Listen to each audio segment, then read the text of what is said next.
start? I'll start my speech in 3, 2, 1.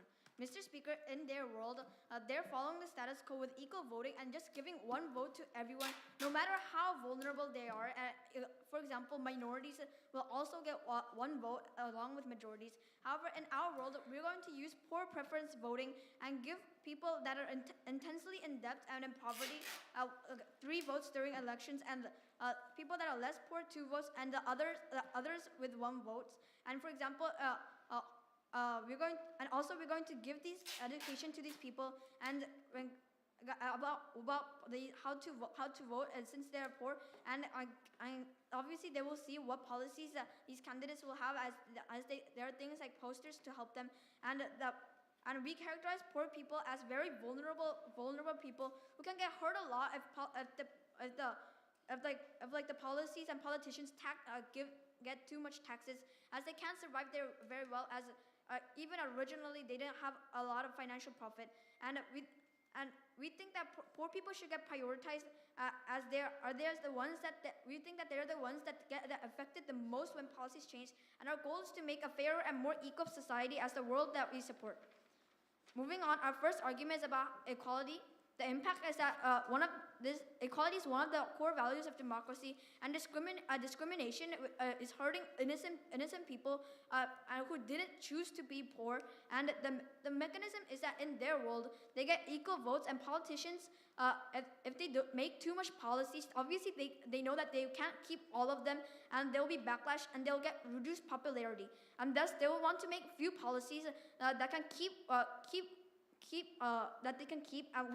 which help the majority to guarantee that more people will vote for them, so they can actually make sure that they will get voted, so they won't make as much policies for the poor as they're the minority, and they think that they don't they only make up some of the population. And however, in our world, poor people will get more votes, so the politician will also need to make more policies up to tailor toward the poor, and need to encourage these poor people to vote for them. And thus, like I said, there will be more policies tailored to them. For example, more wealth redistribution, and more tax reduction for these poor people, so they can survive better. And thus, poor people can get more benefits, and they can get equal say, as they can actually choose between which policies how to help them. No, thank you. And the poor can actually get equal say along with the majority because of this motion. And our second argument is about how the government is justified to give these poor people more votes. And the practical benefit is that there'll be more equality, and the mechanism is that the government decides where the money should go and where all the tax money should go. And this is the reason why some areas don't have enough schools and facilities like in ghettos, which is because the government decided not to use taxes there at all. And it's the government, thus it's the government fault that some poor people were born there without the same opportunities as some rich kids born in a rich neighborhood with all the faculties that they would have possibly dreamed for. And thus the government is just basically paying them back for making them poor and giving them unequal opportunities, and by giving them more say in decisions which they didn't have when they were born. And also policies affect the poor the most, as the poor already don't have enough money to survive very well. And for example, if taxes increase, the poor will get extremely harmed, even more relative to rich people who can just afford the taxes, while the poor can't, as they're barely surviving in the status quo. And thus, the people that get harmed should also get more say to reduce this harm on poor people. Because of this reason, proud to propose. Thank you for listening.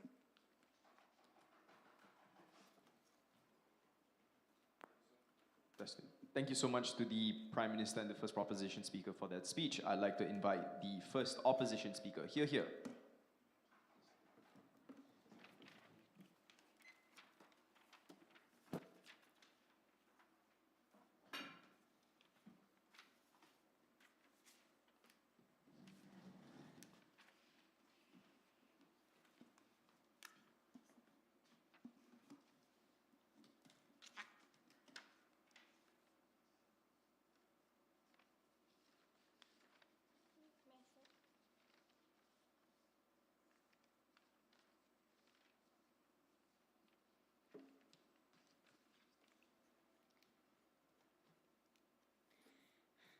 Democracy should portray equality and justice, but poor preference voting does not portray these core principles.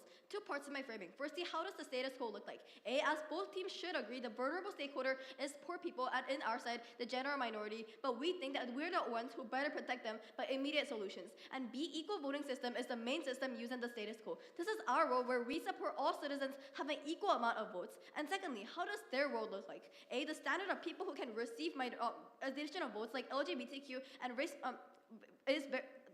the standard of people who can receive votes are very unclear because there are other minorities like LGBTQ and race minorities. And B, we don't think that their world fulfills democratic principles, as we'll explain furthermore. And our burden is to prove how our side breaks a fair political system and protects the vulnerable. And this burden also applies to the government side. Our goal is to ultimately achieve political equity and protect the vulnerable stakeholder in this debate.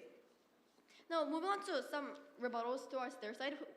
We agree poor people are very vulnerable individuals, but they need to prove why poor people are different from other minorities and why they're the only ones who deserve additional votes other than other minorities like racial minorities and LGBTQ individuals. For the purpose of this, and also their whole main point about that they would be able to be equal. However, we want to ask government how are they going to do with LGBTQ minorities and other minorities like racial minorities. We don't think that they provide equal solution to other minorities, but they only prioritize poor people, and we don't see that this distinct reason why they should do this. And also they also said that the politicians will be incentivized to make more policies tailoring poor people. However, we think that firstly there are basic policies supporting poor individuals like welfare and etc. And we will prove furthermore why they reduce these basic policies, and they reduce public support and equity they talk about is untrue. As our second argument, we'll talk about how their side causes inequity. And moving on to our first argument, how we prevent the perpetration of social and political inequities. So we want to prove how their side does not have a standard of which minority deserves to have more votes, and we achieve a balance of power by democracy's principle. Why is this true? A, different types of minorities exist in society, but we do not see why poor people should only receive more votes when other minorities like racial and gender minorities also face inequalities and discrimination and also face struggles due to policy changes. And we do not see a clear reason why only poor individuals should receive additional votes to start with, when they also increase inequalities between minorities as well. And while poor people are economically struggling,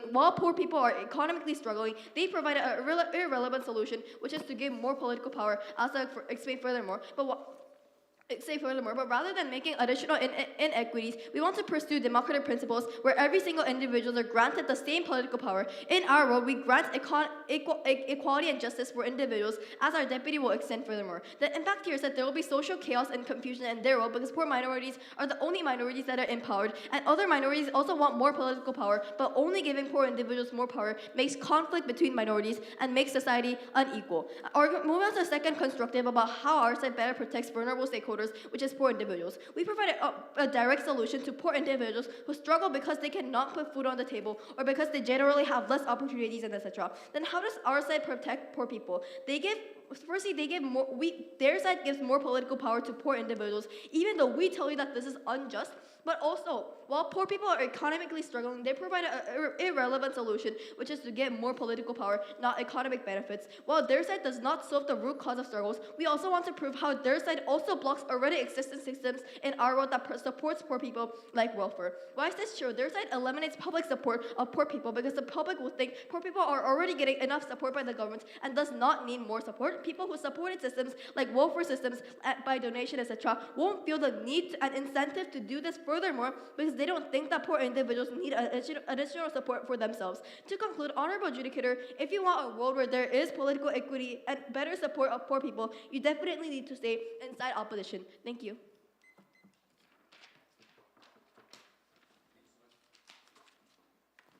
Thank you so much for that speech. I'd like to invite the second proposition speaker. Here.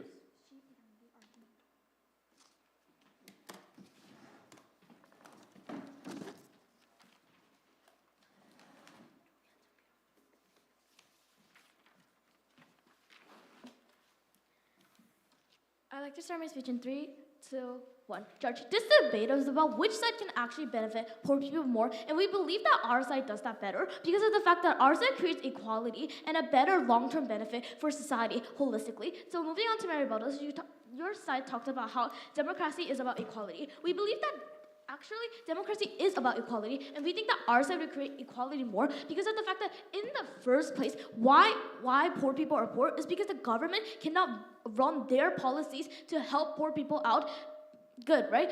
But their side talks about how their side would just make these policies all of a sudden better, but we know that right now in the status quo, this is not working. Also, you guys talked about how we have to prove why poor people should have these extra votes rather than other minorities. We think that this is true because there are major inequality in poor and rich people as any other minorities. You guys also talked about better benefits on our side. Well, our side solves this better because our side solves this problem better because as we support the policy, there's one of the main problems in poor people is the fact that they do not have money. We think that our side would help with economic struggles more because of the fact that since our side gives them more extra votes, then they have a bigger impact on policies that actually matter rather they lose money, such as taxes. So I'd like to clarify our setup, right? So our model is on our rule. We want to create a fair environment in the first place where we can have more long-term benefits for poor people and society holistically. Their world looks like, even if we bite the bullet, their world looks like a world where where poor people would only have certain benefits that wouldn't really be as efficient to help their economic struggle than equality and giving more votes. So what does poor people mean? We think that poor people means the fact that these people are in economic struggle because of the government or the policies they make. Also, what does opposition has to prove? Opposition has to prove why giving these extra votes to poor people is less efficient than the solutions they propose to us. Also, what does proposition have to prove? Proposition on our side, we have to prove the fact why. We have to prove why our side represents the value of democracy better and why it's more equal on our side. So adding on to our first and second argument. So our first argument was about equality. The status quo is already unfair. We think that this is true, Judge, because the status quo is where people are the minorities. The fact that itself is unfair, and it's because the government who should be the government should be the one to fix this. This is because they are the ones who distribute the money. Therefore, it's their fault of people being poor at the first place, so they should fix this inequality. The impact of this is that we can create a more equal world because since poor people are the most affected by policies, they should have a bigger say. So our second argument was about how they have the right to pay back, obligation to pay back. This is because the opposition, the ops government and the status quo's government is not good at running the economy as we see right now. And this is the reason why we're debating on this motion, right? We think that this is the reason why poor people are poor in the first place, as I said before, is because the government puts big taxes and whatnot, and they have to pay for this, right? So our third argument is about long-term benefits. Judge, why is this so? We believe that this would happen because of two reasons. Number one, our side would decrease the crime rate. This is because in the status quo, many people who are criminals are poor people. This is because of the fact that poor people are poor and in debt. They would most likely break into people's houses or steal or do substances on proposition side because they're depressed and they need money to not go to jail. Rather, on the other hand, on the proposition side, people, because they can vote on policies that harm their money, these policies that hurt their money is revoked, and they will have enough time to get back on their feet. Therefore, no stealing or crimes. So what does this actually look like? This looks like two worlds. In proposition world, we implement this policy. Therefore, because poor people have more of an impact on them, losing or gaining money would be easier. On opposition side, they don't implement this policy. Therefore, poor people need money, and so they steal and use the art of crimes because they need money to get out of debt. So why does this matter? This matters because prop can provide long-term benefits for the biggest stake and holistically for the society. Thank you for listening to my speech.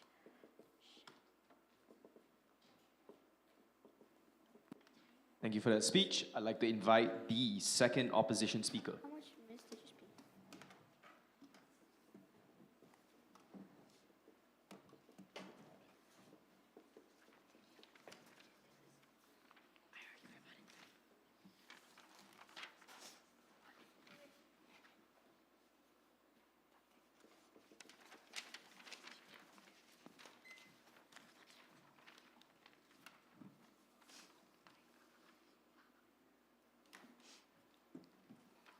When both sides already agree that the main goal in this debate is to protect the minorities, this goal is only achieved on our side.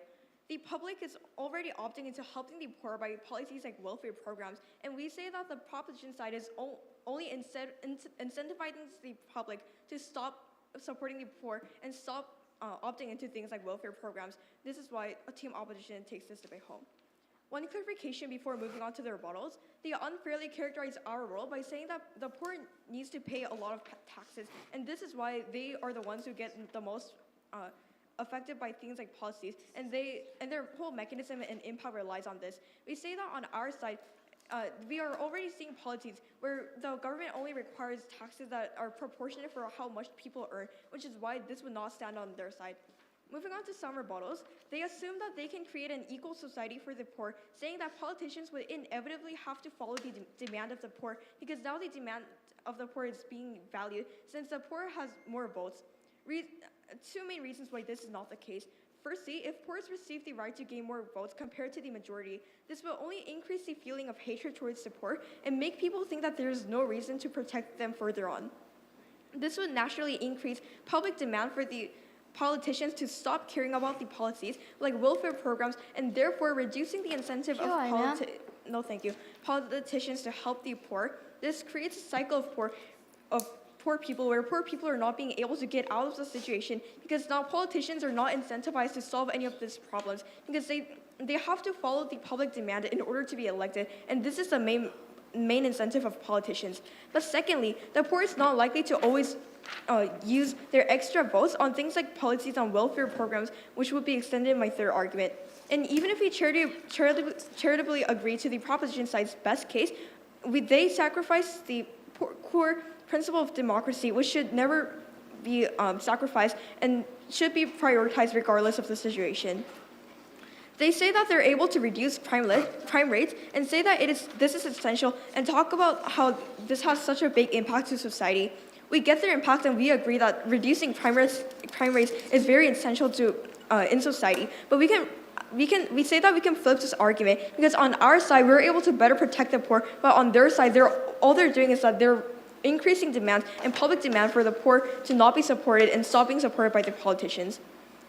Our main logic was about how their side increases inequality because they do not have a standard of which minorities deserves another vote on our first speaker. The DPM only engaged on our main logic by assuming that poor individuals are the most vulnerable, even though they never told why, and when all minorities face struggles and inequalities, and they're lacking engagement. They also lack engagement on the points coming from our side, stating that their side gives irrelevant solutions to poor individuals, and their side needs to engage on our principle to take their benefits, which is why our arguments still stand. Moving on to our team's last and final argument on how our alternative of equal voting is much better at preventing social inequities.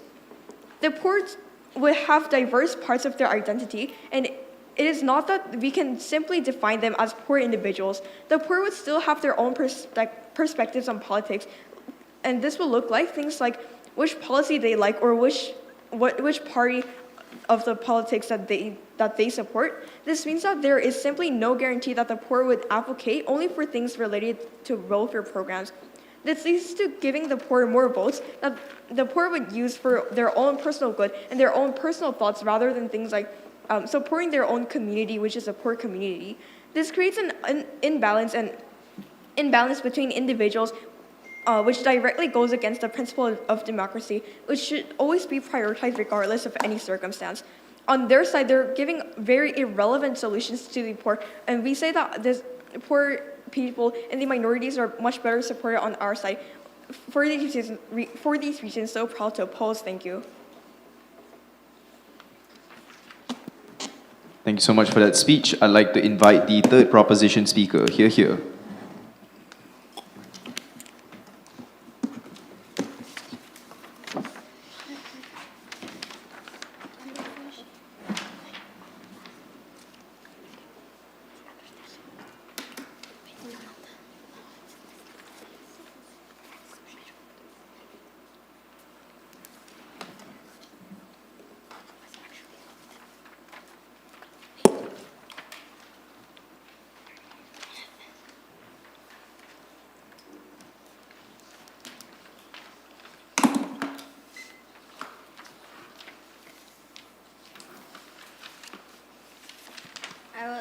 I would like to start my speech in 3, 2, 1.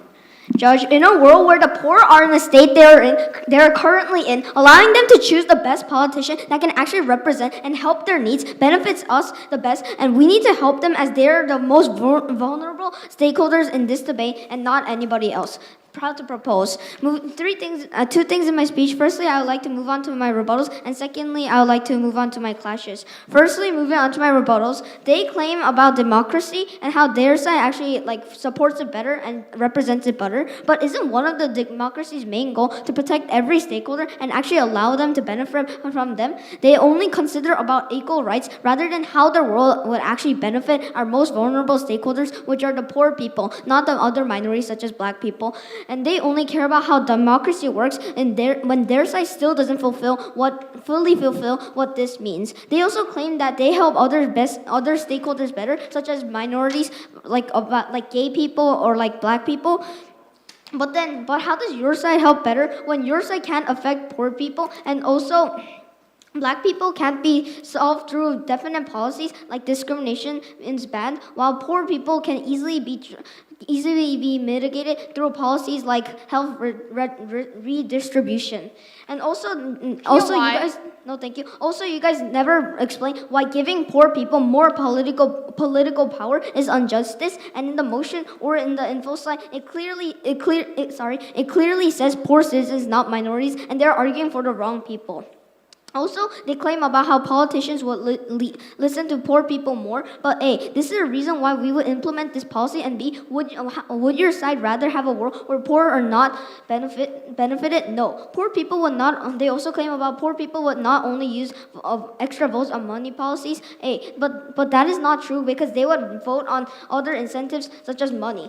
Now moving on to my first clash about equality. Judge, opposition assuming that not caring for the minorities are wrong when it's truly the government's fault because of unfair treatment and them running the economy wrongly.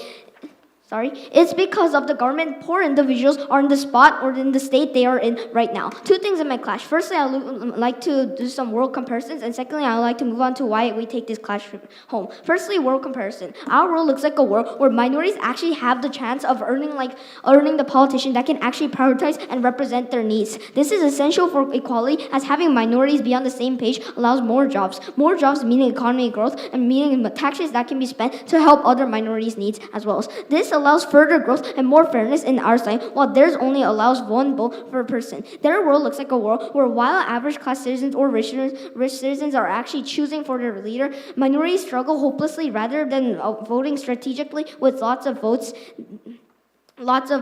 They just with their luck will be enough. This creates an unfair balance between middle-class citizens and the poor. How will minorities get jobs though? When the politician they chose actually gets elected, the politician will create education for the minorities and teach them necessary life skills that navigate them toward right decision making. No, it's the government's fault at the end of the day because they are the one that made them like this from unfair environment and economies. Okay, opposition might say that why won't every individual get affected when the government was like this to be poor? Because Judge, do you really think someone like Elon Musk or Jeff Bezos would suddenly become poor just from these aspects? No, it's to some extent or some situation that turn them to people that like this. That's why we take the first clash home. And moving on to my second clash about long-term benefits. There are two types of long-term benefits. A, criminals.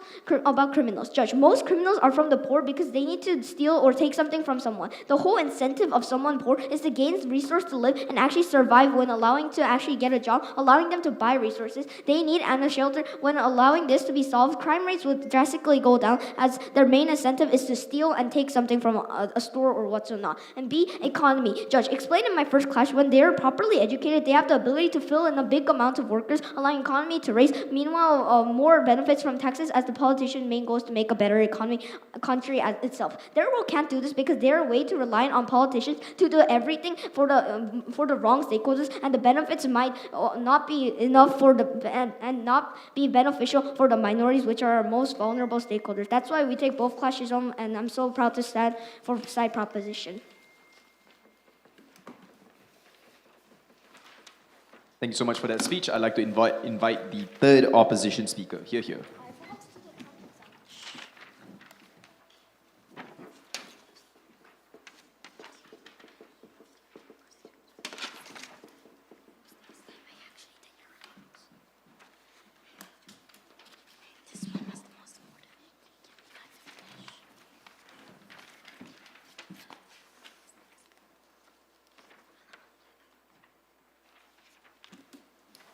Panel, we already agree with government bench's points on how equal treatment towards political leverage is crucial. However, the difference here is government's world disproportionately benefits only financial minorities when all minorities like gender or racial minorities want to attain more political leverage in the status quo. They had the burden to justify the exclusiveness of only benefiting financial minorities, which they don't fulfill in this debate. Very proud to oppose. Moving on to some rebuttals. First of all, they say that the reason why people are poor is because the government would make them pay large amounts of taxes, and we do not understand why their side would be able to address the root cause when they simply give political power to these minorities. Their whole case relies on the assumption that poor people are the most vulnerable compared to all other minorities. While we prove to them how all minorities equally struggle, they only assume this for no reason and have a lack of explanation on this point. They talk about how democracy should prioritize equality, however, and that equal votes regardless of any circumstance, and however we prove how this brings us practical benefits in our world as well. They say that we can't provide protection even to other minorities as well as poor individuals. However, we think our previous speakers proved clearly on how their side decreases the political support of systems benefiting poor individuals like the welfare system rich people used to fund and whatnot. They still don't tackle our main point, because what we need government to prove to win this debate is how poor people are especially more vulnerable compared to other minorities. They say that they fulfill the principle of democracy because they support the poor. Please note that our first and second speaker has already given enough reasons on why we do not support only the poor. To clarify again, we incentivize politicians to continue welfare programs, which is not done on side proposition. They try to mitigate our benefits by saying that the only stakeholders in this debate is the poor. However, we do not see why minorities are irrelevant when we are dividing under the motion, no thank you, of politics, which involves everyone within society. Moving on to two clashes in this debate. First clash, which side better protects the principle of democracy? We tell you in our side of the house how the principle of democracy within a democratic society should never be harmed regardless of the situation. The main point on government bench is on how poor people didn't choose to be poor, and that politicians will make policies based on poor people, and that fairness is also a part of democracy. No thank you. We agree with government's point on how poor people are also minorities and that they have political leverage and whatnot. However, we think that democracy is only achieved when all voters have the equal amount of votes instead of giving disproportionate political leverage to all voters. Panel, even if everything government says is somewhat true, we tell you from the very get-go of our case on how the benefits mitigate and outweigh the harms they seem to address. We tell you how government bench only prioritizes certain no thank you, minorities, which are financial minorities who are poor. Note that the whole purpose of government-sized policy is to increase the political leverage and the political power minorities gain. However, we say all minorities lack political leverage in general, regardless of what minority group they're a part of. In their side of the house, due to unfair and disproportionate increase, they support for only financial minorities ultimately leads to perpetuation of the social inequities between the minorities, which ultimately leads to social confusion and whatnot. They talk about how poor people didn't intend to be poor and how there's a big gap between the rich and poor. Government bench constantly pushing this point does not do them anything but repetition. Our very first speaker asked government on how they will mitigate inequities between different minority groups.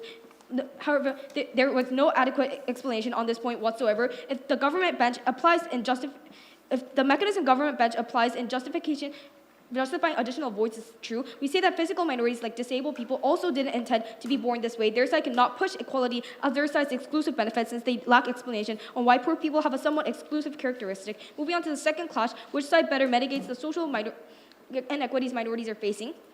Government's main point is on the continuous point on how poor are underdeveloped, underprioritized due to them being a minority, and how politicians would have to inevitably care in their side. Even if we charitably agree with this point is mitigated to the extent where the points we bring outweigh this. We push how privileged people will feel like there's no need to further protect the both government bench and opposition bench aim to protect to an extent, since they'll feel like they're already sacrificing to the extent where democracy and their political leverage is sacrificed. Side government needed to prove why privileged individuals would still have the incentive to fund welfare programs and whatnot that are a major contributor to the financial minorities' life sustainment. Hence, we take this debate home and very proud to stand on opposition. Thank you so much for that speech. I'd like to invite the opposition reply.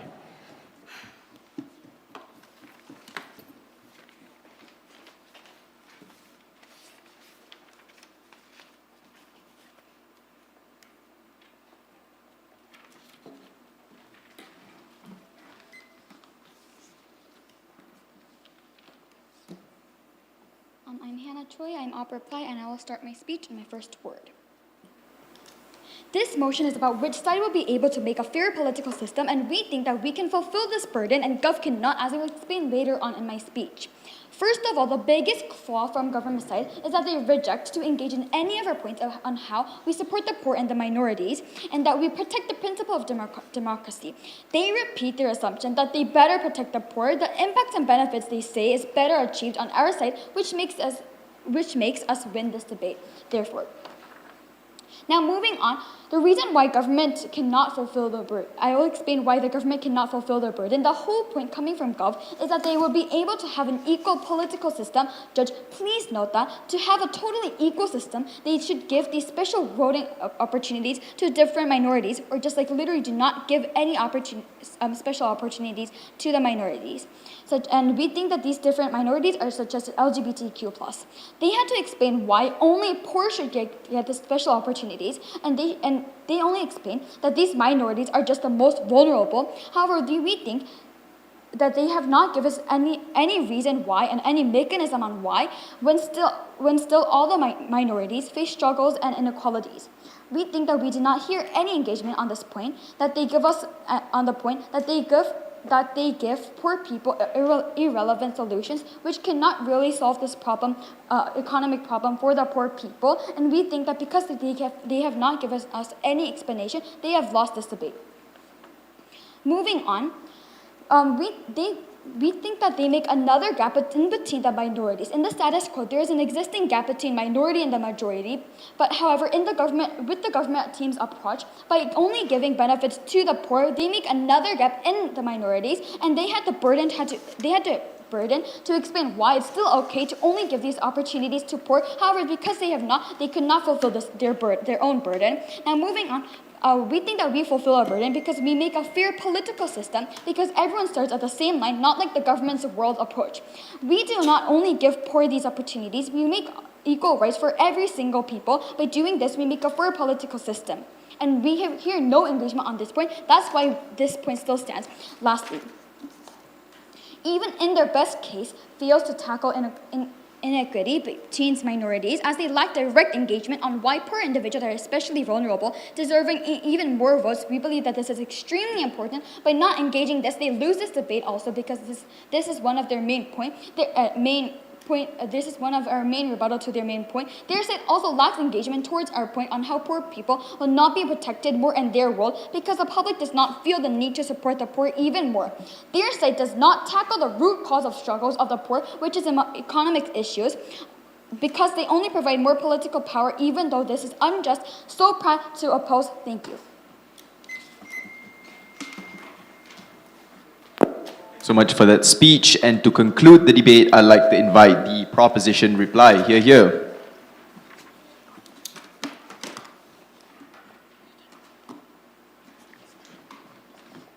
I'll start my speech in 3, 2, 1. I'll move on to our arguments, and our first argument was about equality.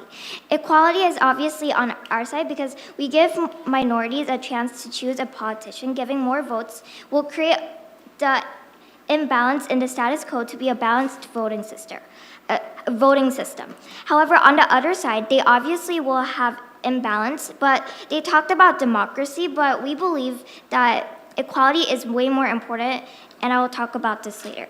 Our second argument was about right to pay back, and we talked about how the government is responsible of minorities being poor in many cases, such as not providing financial aid for these minorities. The rich is already having what they need, like eating food or whatever, and the government has a responsibility to at least listen to these minorities, while the opposition claims it will be equal, and we have to respect the value of democracy.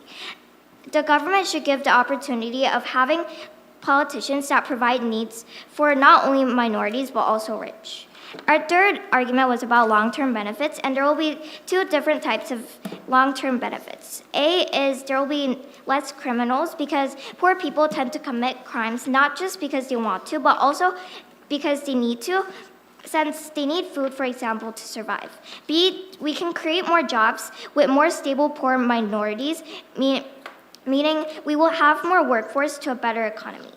They rebutted by saying that poor will create public demand for stopping to support the poor. However, the help towards the poor will actually benefit the rich too, since either side, they're still living their luxury best life.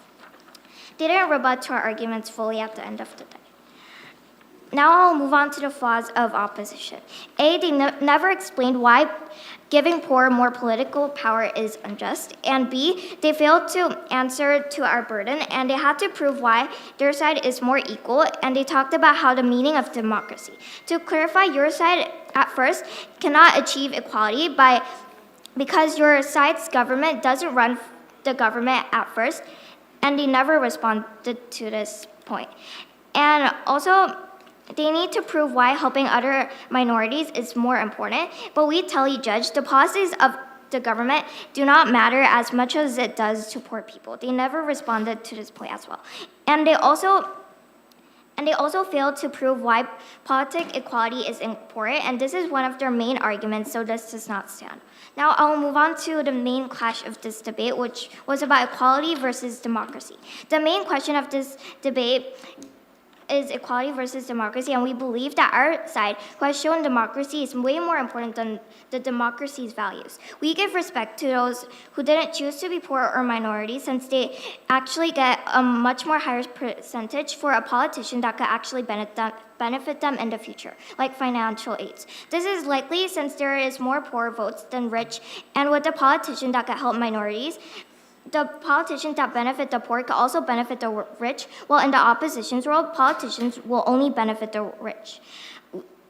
And however, on the opposition side, they value the rich more and believe they will solve the values of democracy by just going on in the status quo without a high chance of these poor people's votes being shown at all. Their side doesn't value the fact that poor people's opinion for the better would not be shown. I'm proud to propose. Thank you everyone so much for the debate. I invite you to cross floor, shake hands. Since this is a silent round, you will not be getting an oral adjudication, you will be getting a written OA, so just wait for that to be released or sent to you. I thank everyone again so much for the debate, and I hope everyone had a good time during the tournament. Thank you.